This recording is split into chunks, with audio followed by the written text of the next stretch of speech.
Hello, humane marketers. Sarah Znakrocha here. Welcome to another episode of the Humane Marketing Podcast, a place to be for the generation of marketers who cares. This is the show where we talk about marketing your business in a way that feels good to you, is aligned with your values, and also resonates more with your conscious customers because it's not pushy, ethical, and also beautiful. So if you're a regular here, you know that I'm organizing the conversations around the 7 Ps of humane marketing. And if you're new here and this is your first time, welcome. I'm so excited you're here. You may want to download your one-page marketing plan with the 7 Ps of humane marketing in the form of a mandala at humane.marketing/one page, the number 1 and page. So again, humane.marketing/one page. And with that, with no further ado, let's dive into today's conversation. Hi, Emily. It's good to see you, hear you. We see each other regularly because we're in this book lab. And so it's good to have this conversation just one-on-one with you on the Humane Marketing Podcast. Welcome. Yeah, thanks so much. Thanks for inviting me, Sarah. And I'm really looking forward to our conversation. Yeah, talking about a taboo, money, right? You made that your topic. So we're gonna dive right in, and I'm gonna start by asking you why is it a taboo? Why do so many people struggle with this topic of money? What have you seen in your work? Yeah, that's a great question. Money, our relationship with money is so complicated because what we're taught about money is that it's just math. It's numbers, it's accounting, it's logical. So you should be able to learn about it easily, make good decisions. And that's what it's all about, making things add up. But our relationship with money is actually something that we feel inside of us. It's very emotional. It has a very long history that's been starting since the time that we were born. And so it's a difficult and complicated and taboo relationship because it's so filled with emotions and our very deeply personal history. And so what I do as a holistic money coach is help people connect these two things. Their rational mind that wants to make good decisions with money, that has intentions for their lives and wants to fulfill them, and this emotional side that sometimes contains these unconscious drivers that are keeping us from reaching the goals that we want for ourselves. Yeah, you called them unconscious drivers, I guess. Is that the same thing as limiting beliefs? Something else that we often hear yeah, absolutely. A limiting belief. Yeah, you can identify them in different ways. Another way to think about that is that it's different parts of ourselves.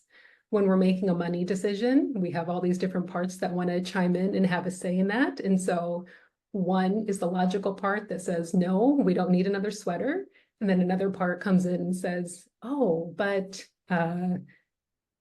this makes me feel so cozy and reminds me of what it was like to feel like really warm and snuggly as a child. And then another part that's kind of shaming and saying, no, why are you even having this conversation? We don't need this. You need to be responsible. So there are many ways to think about this unconscious part.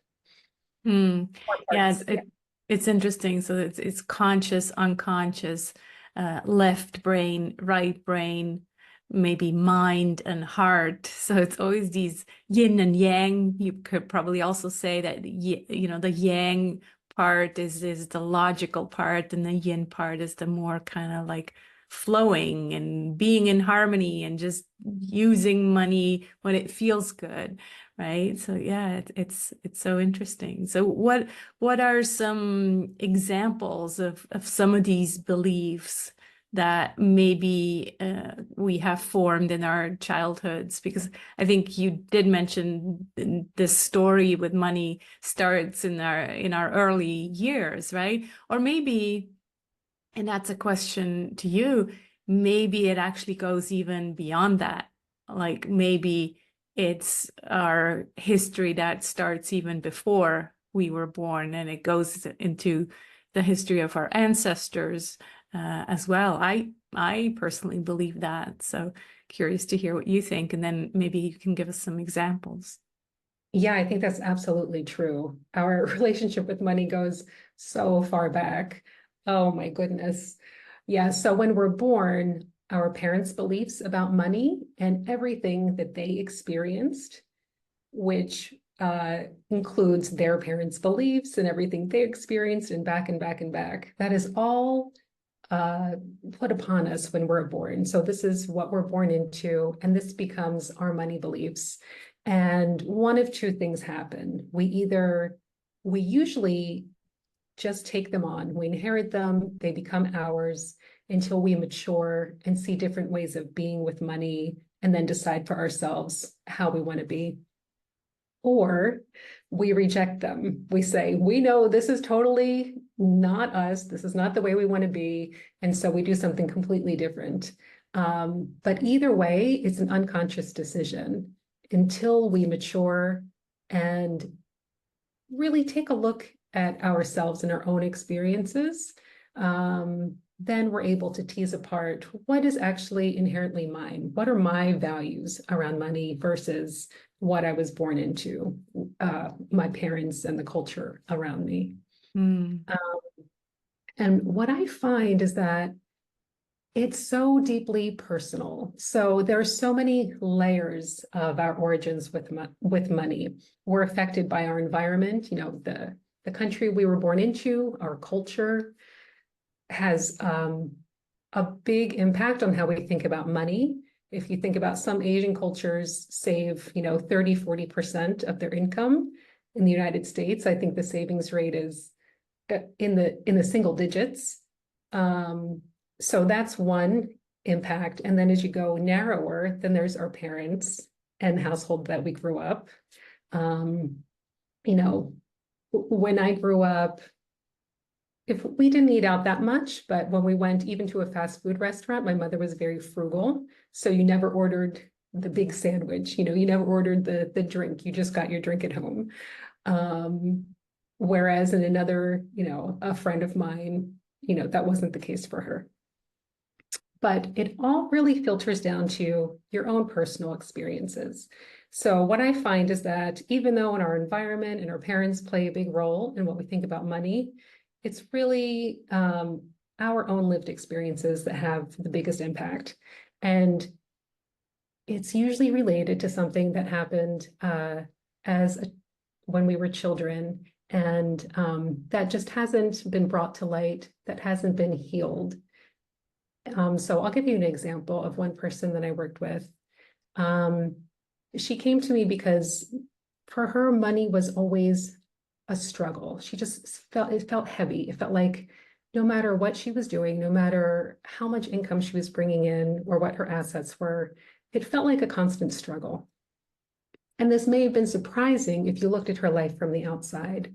She was very intelligent and talented. She had multiple degrees.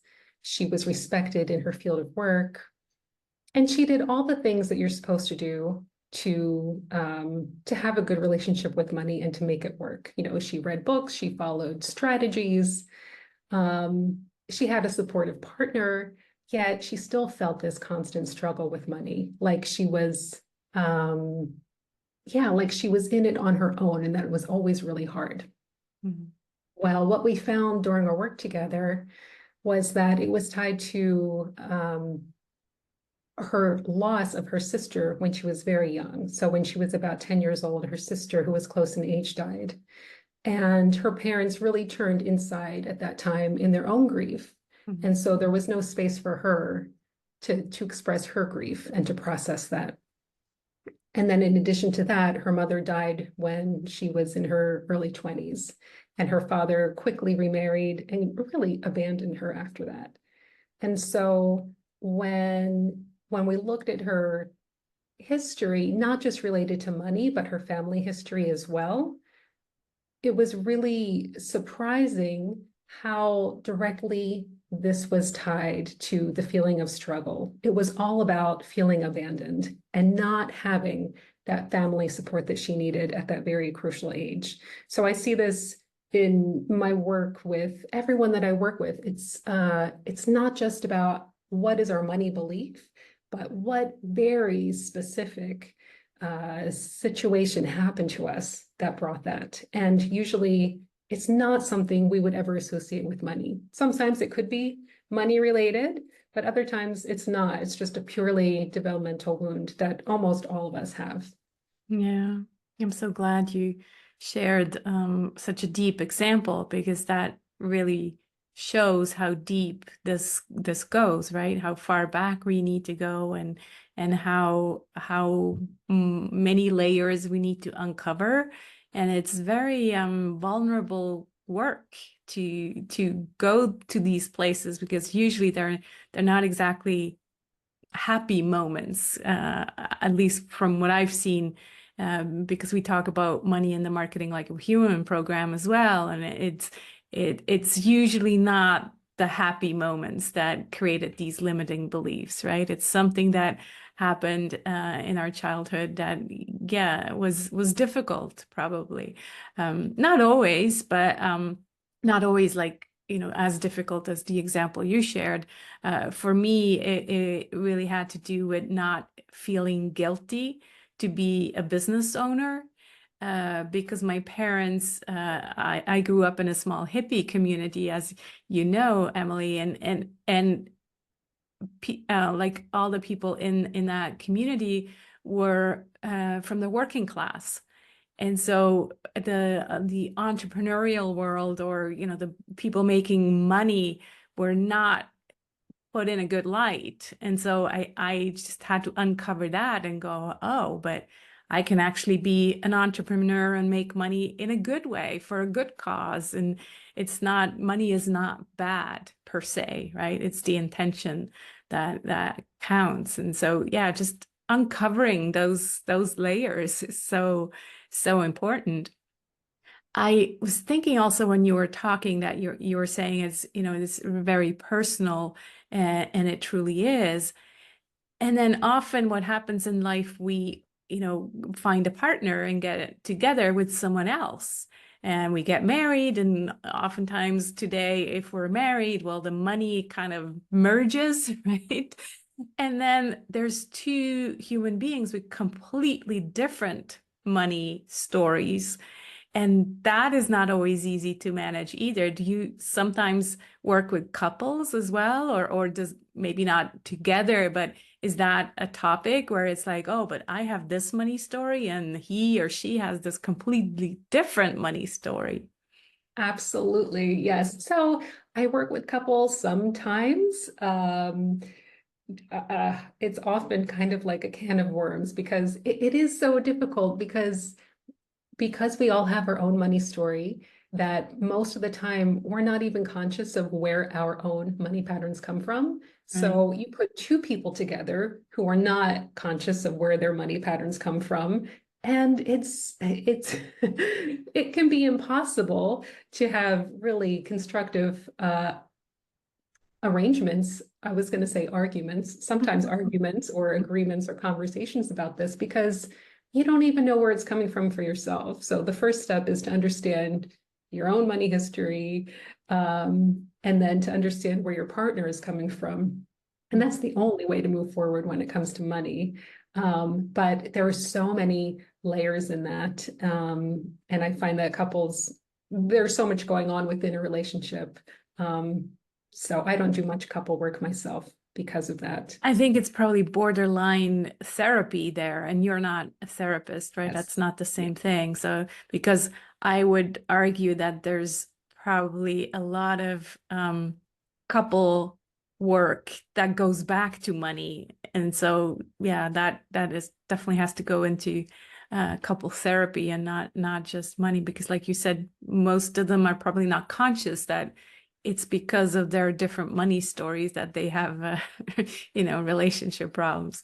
Anyways, we digress, but it's yeah, it's interesting that it impacts so many different aspects of our lives. And of course, here on this podcast, we talk about, entrepreneurship, but also marketing.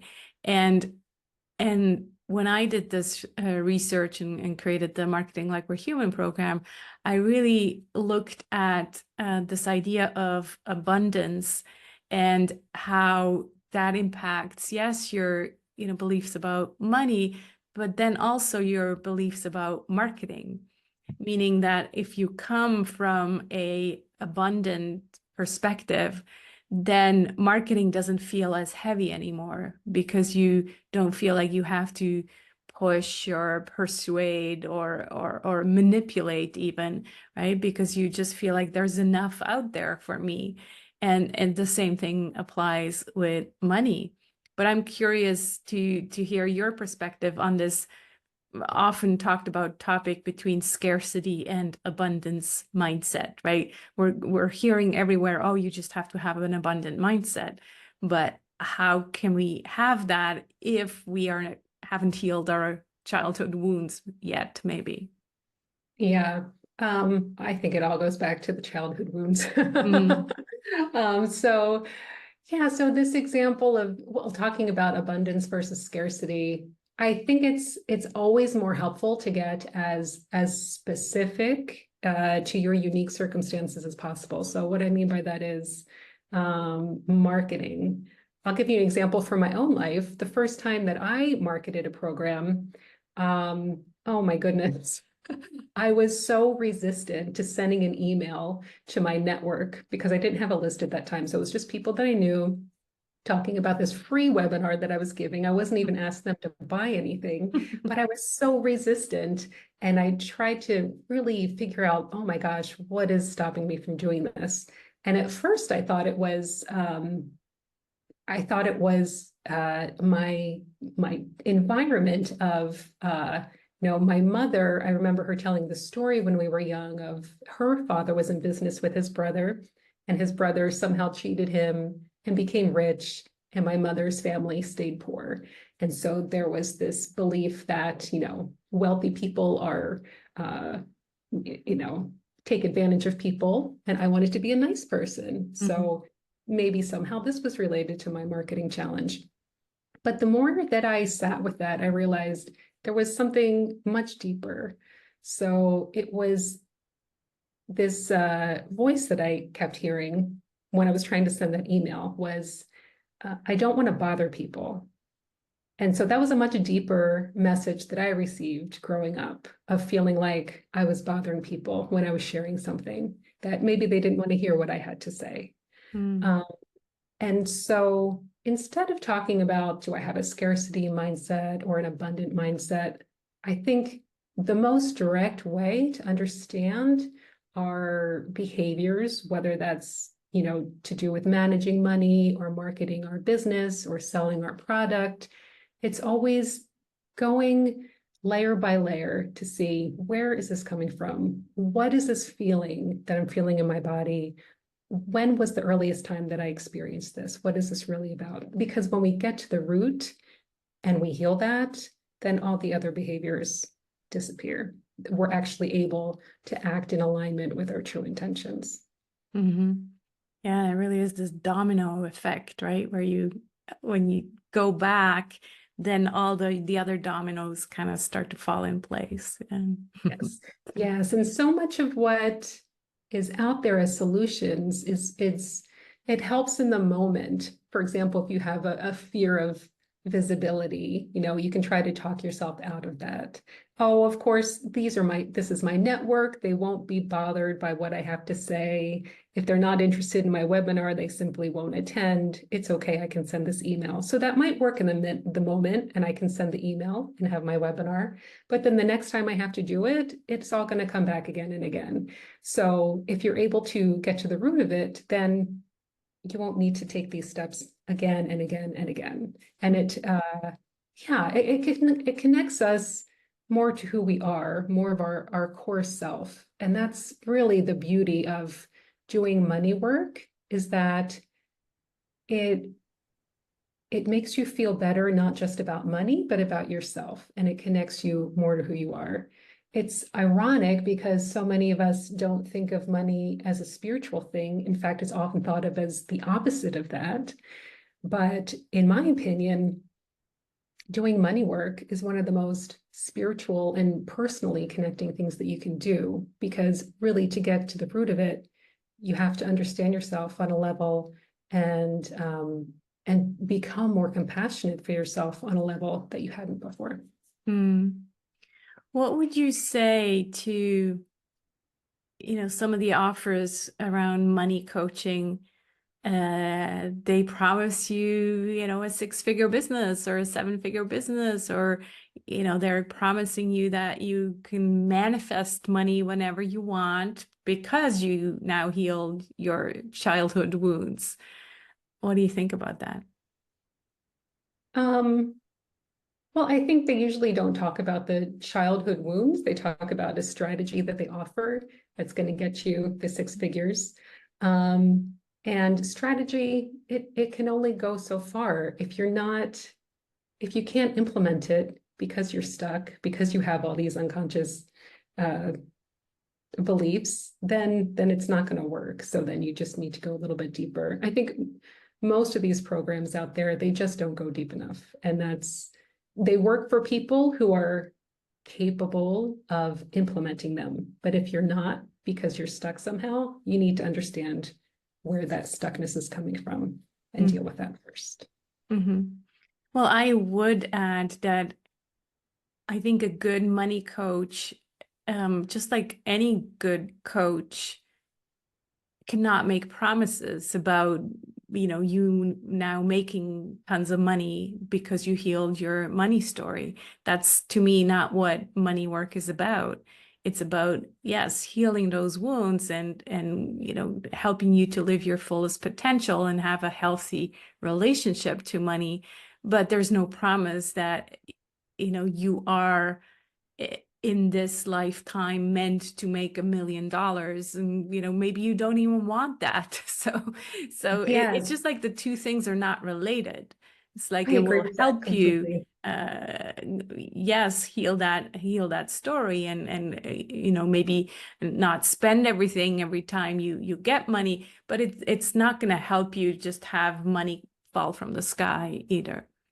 Yeah, a lot. Yes, that's a really good point. So I do see that some money coaches are really like wealth coaches, like they want you to be wealthy and that is their goal for you. And my goal for people that I work with is to help them feel more calm around money. Like their money goals are their business. Right.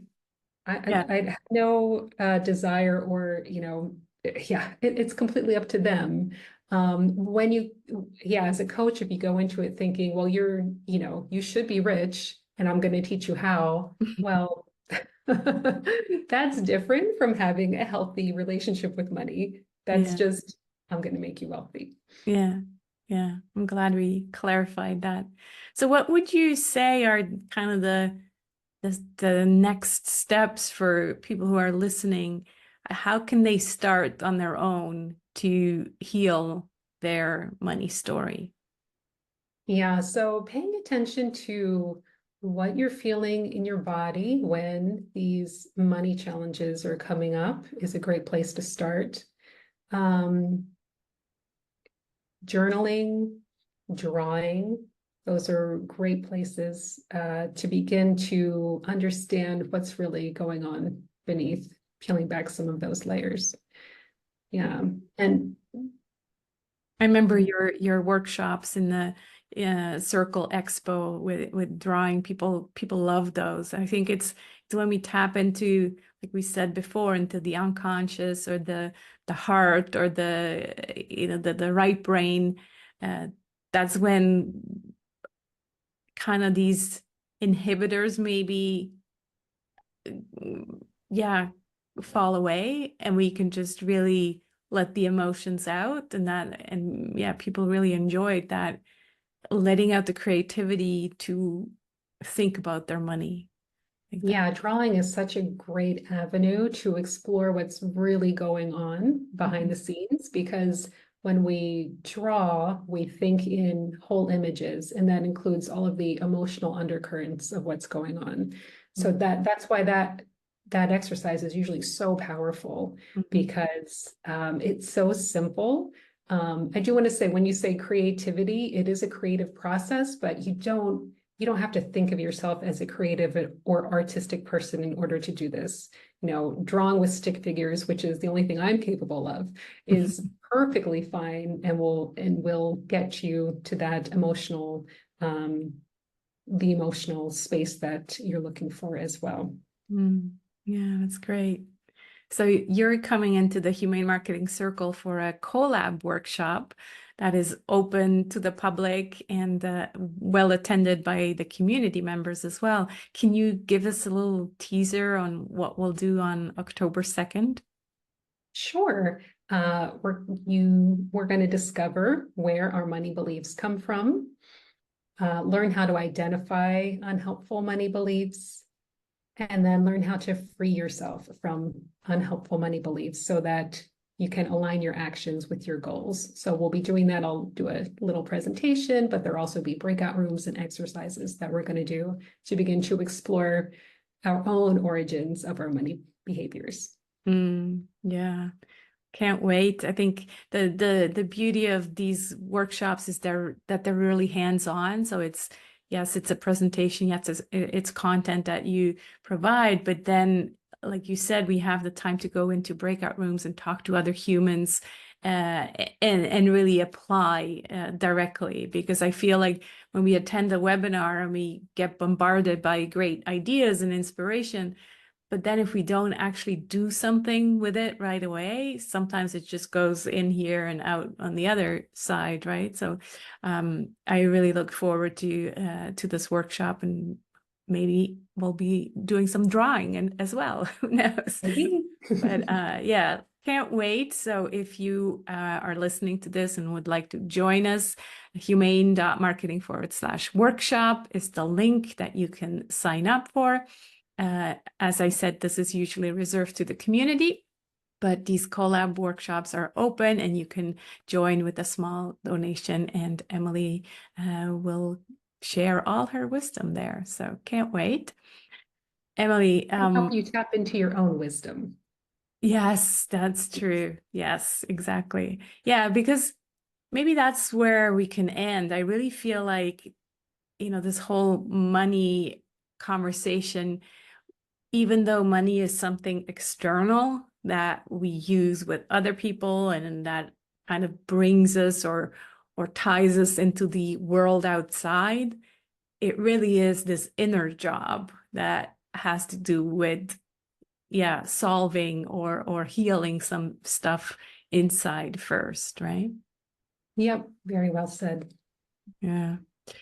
Great. Well, what a delight. Thank you so much for being here today. Do please share with people where they can find you. And I think you have an assessment you want to share as well.